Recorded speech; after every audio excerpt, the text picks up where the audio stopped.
አመሰግናለሁ። ሰውነቱ ዓለም ነኝ። የሰሜን ጎንደር ዞን የፖለቲካና የህዝብ ግንኙነት ዘርፍ ኃላፊ ነኝ። እንግዲህ በዋናነት የፓርቲያችን አባላት አገር አቀፍ የፓርቲ ስልጠና እየተሰጠ ነው የሚገኘው። ይሄ አራተኛ ዙር ስልጠና ነው። ስለዚህ እንደ ዳባት ይሄ ስልጠና ሲሰጥ ዋናው ዓላማ የፓርቲያችን አባላቶች የአስተሳሰብ አንድነት በመፍጠር የመፈጸም አቅማቸውን በትብብር ከፍ ማድረግ ነው። ዋናው ዓላማው ይሄ ነው፣ የአስተሳሰብ አንድነት ማምጣት ነው። በተለይ ይሄ ስልጠና የአስተሳሰብ አንድነት በመምጣቱ ለዚህ ቀጠና በእጅጉ አስፈላጊ ነው፣ ወቅታዊ ነው። በዋናነት አሁን እየገጠመን ያለ ችግር አንዱ ነገር የአስተሳሰብ የአንድነትና የአስተሳሰብ የወጥነት ችግር ነው እየገጠመን ያለን እና እየገጠመን ያለውን ችግር ለማረም በዚህ አይነት ስልጠናዎች በእጅጉ አስፈላጊ ናቸው። ስለዚህ ከዓላማው አንጻር የሆኑ በአራቱም ዘርፎች በመደመር መንግስት እይታ የዘርፎች ምርታ በሚል በአራቱም ዘርፎች ሲሰጥ የቆየ ስልጠና ነው። ዓላማውን ያሳካ ነው፣ ግቡን የመታ ነው። ስልጠናው በእጅጉ መቀራረብን የታየበት ነው። ለገጠመን ችግር ደግሞ አንዱ የመፍቻ ቁልፍ እንደሚሆን ምንም ጥርጥር የለውም። ከዚህ አንጻር ስልጠናው ዓላማውን የመታ ነው፣ ግቡን ያሳካ ነው፣ ወቅታዊ ነው እና አባሎቻችን በቀጣይ ለሚሰጣቸው ተልዕኮ ዝግጁ እንደሚያደርጋቸው ምንም ጥርጥር የለውም። ስለዚህ ስልጠና ቀጣይም ወደ ታችኛው አባላችን ስለሚወርድ የበለጠ አቅም እየፈጠረ ለገጠመን አካባቢዎች ችግር እንደ አንድ መፍቻ ቁልፍ መሳሪያ የምንጠቀምበት እና ከአመራሩ ጋር የመተጋገዝ ባህልን የሚያሳድግልን ስለሆነ ይህ ስልጠና በእጅጉ አስፈላጊያችን ነው፣ ወቅታዊም ስለሆነ ለእኛና ለአባሎቻችን እንዲሁም ለአካባቢው ለማህበረሰቡ እንደ ሞዴል የምንጠቀምበት መልካም የእሳቤ ግንባታ የፈጠረልን ስለሆነ ጠቃሚ ነው። ከመንግስት ሰራተኛ ምሁራን አባሎቻችን የሚጠበቀው የሚሰጣቸውን ተልዕኮ በብቃት ለመፈጸም ዝግጁ ያደርጋቸዋል። ይህም ምንድነው? ከተሰማሩበት የስራ መስክና ቀጣይ ፓርቲያችን ለሚያደርገው ሀገራዊ ምርጫ የራሳቸው ሚና በአግባቡ የሚወጡበት እንደሚሆን ይጠበቃል። ስለዚህ የአባላት ሚናቸው የአስተሳሰብ መቀራረብ መፍጠርና ፓርቲያችን የሚሰጣቸውን ተልዕኮ በብቃት ለመወጣት የሚያስችል ስለሆነ ለቀጣይ ምርጫዎችን እንጠቀምባቸዋለን። ስለዚህ በተግባር ምዕራፍ እንዲያልፉ በእርግጠኝነት ሚናቸው ከፍ ያለ ስለሆነ ያላቸው አስተዋጽኦ ከፍተኛ ነውና በዛ በተግባር ምዕራፍ ውስጥ አልፎ ሚናቸውን አስተዋጽኦአቸውን እንደሚያበረክቱ ምንም ጥርጥር የለውም። ለቀጣይም በተግባር ምዕራፍ ውስጥ ያሰማራን ከአመራሩ ጋር ህዝባችን እና ፓርቲያችን የሚጠቀምባቸው እንደሚሆን አንጠራጠርም። እነሱም ቢሆን አቅማቸውን እያሳደጉ ለቀጣይ ተልዕኮ ዝግጁ ያደርጋቸዋል ብለን እናስባለን። መልካም አስተዳደር ችግር ከአገልግሎት አሰጣጥ የመነጨ ነው። የመልካም አስተዳደር ችግር ደግሞ ከአሁን ከገጠመን ቀውስ ጋር ተያይዞ በእጅጉ እየሰፋ የመጣ እንዳለ ህዝባችን ያነሳል። እኛም በተጨባጭ እያረጋገጥን ያለ ነው። አባላቶቻችንም አንስተውታል። አንዱ የውይይት አጀንዳ የነበረው የመልካም አስተዳደር ችግርና የአገልግሎት አሰጣጥ ችግራችን እንደነበረ አይቷል። ይኸው በውይይቱ በስፋት ተነስቷል። ስለዚህ አባላት የራሳቸው ሚና መወጣት ከቻሉ፣ ራሳቸው ግንባር ቀደም መሆን ከቻሉ ሌሎች የመንግስት ሰራተኞች እነሱን ሞዴል አድርገው እንደሚመጡ ምንም ጥርጥር የለውም እና ተጽዕኗቸው ከፍ ያለ ነው። ስለዚህ ሌሎች የመንግስት ሰራተኞቻችን ወደዚህ አይነት አስተሳሰብ እያመጣን የመቀራረብ ስሜት እንዲፈጠር አድርገው የመልካም አስተዳደር ችግሮቻችን ቀረፈን ህዝባችን መልካም የሆነ አገልግሎት እንደሚያገኝ ምንም ጥርጥር የለውም እና ስልጠናዎችን፣ ውይይቶችን ባጭሩም ቢሆን ከዚህ ስልጠና ባሻገር ባጭሩ እየወያየን የመልካም አስተዳደር ችግሩን እየቀረፈን እንደምንሄድ አንጠራጠርም። ትልቅ አቅም ይሆነናል በእርግጠኛ። እንግዲህ ስሜ አዲስ አለም ነው የሚባለው። የትምህርት ጽሕፈት ቤት የስርዓተ ትምህርት ሙያተኛ ነኝ። ስልጠናውን ለሁለት ቀን በአራት ምዕራፎች ተከፍለው መሰልጠን ችለናል። ስንሰለጥን ደግሞ እንደ አካባቢያችን እንደ ተቀመጥንበት መስሪያ ቤትና እንደምንሰራው የስራ ሂደት ይህ ስልጠና ለማህበረሰቡ ምን ኢኒሺዬቲቭ አሉት የሚለውን ነገር ተረድተ ለማስረዳት ያለ አቅም ምንድነው የሚለውን ነገር ስናይ በሁለት መስሞች በአራት ምዕራፎች ያየናቸው ተግባራት እጅግ ለህብረተሰባችን ጠቃሚና ሙያተኛውም በሰለጠነው ልክ አገልግሎቱን ወደታች ወርዶ ለመስጠት ከኔ ከግሌ ስነሳ በተሻለ መንገድ ከሰዓት አጠቃቀም ጀምሮ ተገልጋይን ለማርካት ከቁርጥ ከስሜት የተነሳውበት መንገድ እንዳለ ለመግለጽ ፈልጋለሁ። ሌላውም አካል በሚሰጠው አስተያየትና በስልጠናው ከሚያደርገው ክትትልና ቁጥጥር የተነሳ በዚህ ልክ ይሄዳል የሚል ግምት አለኝ።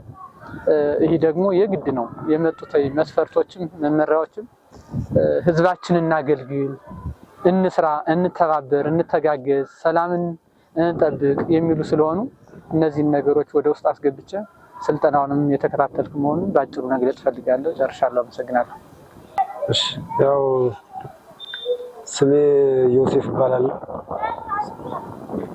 ከዳባት ወረዳ ንግድና ገበያ ልማት ጽሕፈት ቤት የሸማቾች ስራ ቡድን አስተባባሪ ነኝ። ስልጠናው እጅግ በጣም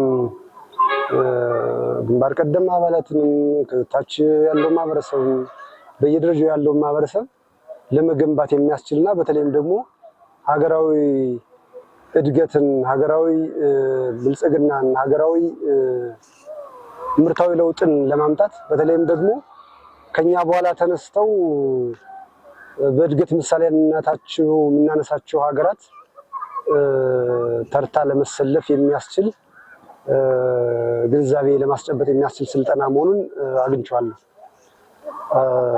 በዚህ ደረጃ ምናልባት እኛ በዚህ ደረጃ ግንዛቤን በጨበጥነው ልክ ታች ማህበረሰቡ ድረስ መድረስ መቻልና ይህን ሀገራዊ ለውጥ ለማስቀጠል ወይም ደግሞ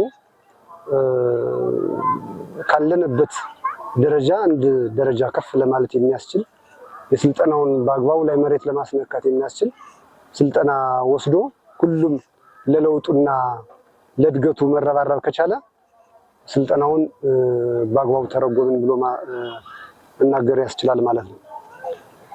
ምናልባት በየጊዜው የሚታተሙ በየጊዜው የሚዘጋጁ የስልጠና ሰነዶች እጅግ በጣም ለሀገራዊ ለውጡ ትልቅ ሚና አላቸው። አሁን ትልቁ ፈተና ምንድነው? ስልጠናውን መሰረት አድርጎ ሰነዱን መሰረት አድርጎ በተቀመጠው ያፈጻጸም ልክ የመፈጸምና የማስፈጸም መሰረታዊ ክፍተት መኖሩ ካልሆነ በስተቀር በሰለጠነው ስልጠና ልክና በተዘጋጁ ሰነዶች ልክ ወደ ተግባር እንግባ ቢባል ምናልባትም በአጭር ጊዜ ውስጥ ለውጥ ማምጣት የሚያስችሉ እውቀት የሚያስጨብጡ ሰነዶች እንደሆኑ በየጊዜው መታዘብ ችለናልና በዛ ደረጃ ቢሆን መልካም ነው። ከስልጠናው የተረዳነው ነገር ቢኖር ምንድነው? አሁን በርካታ የሀገራት እድገት መንገዶችን ሀገራት እንዴት አደጉ፣ በተለይ ከዚህ ከኢንዱስትሪ አብዮት ከዚህ ከእድገት ደረጃዎች ሀገራት በየጊዜው ከአመታት አመታት እድገታቸው እየጨመረ በምን አግባብ እየተግባቡ ህዝባቸውና ሀገራቸውን ለመጥቀም የሚያስችሉ ተግባባቶችን እየፈጠሩ ማደግና መለወጥ መቀየር የሚችሉበትን የጋራ ተግባባት እየወሰዱ ነው ሀገራቸውን ለማሳደግ የቻሉትና እኛም በዛ ደረጃ መሆን መቻል እንደሚገባን ተረድቻለሁ። አሁን ስልጠናውን ሰልጥኖ መበተን ብቻ ሳይሆን በሰለጠነው ልክ ሀገራዊ ለውጥ ምርታዊ ለውጥ ማምጣት የሚችል ወደ ተግባራዊ እንቅስቃሴ መግባት መቻል አለበት ማለት ነው።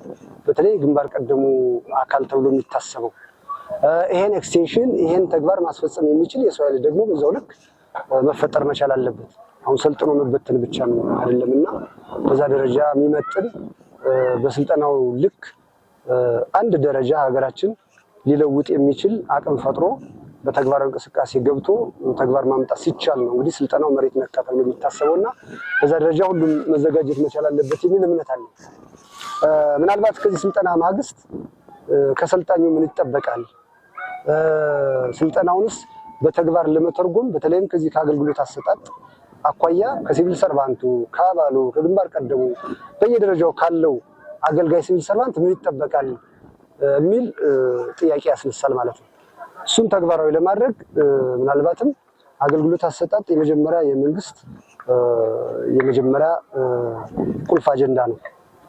ከነበሩት የአገልግሎት አሰጣጥ ከቆዩት የአገልግሎት አሰጣጥ ተላቀን ዘመናዊ የአገልግሎት አሰጣጥ ሲስተሞችን ተጠቅመን ተገልጋዩን ማርካት ምላሽ መስጠት መቻል ይጠበቅብናል። ስለዚህ በአገልግሎት አሰጣጥ የተማረረ ማህበረሰብ ምናልባትም ይሄን ስልጠና ተቀብሎ ለመተግበር ይቸገራልና ስለዚህ ከስልጠናው ማግስት በሰለጠነው ልክ በየደረጃው ያለው ማህበረሰብ በተለይ ሲቪል ሰርቫንቱ ምቹ የሆነ ቀልጣፋ የሆነ ቅንነት ያለው ከሙስናና ከብልሹ አሰራር የጸዳ አገልግሎት አሰጣጥ ለመስጠት መዘጋጀት መቻል አለበት ማለት ነው። እሱን ካደረግን ማህበረሰባችን ካረካን ማህበረሰቡም ደግሞ በአገልጋይ ሰጪው ላይ እምነት ይኖረዋል።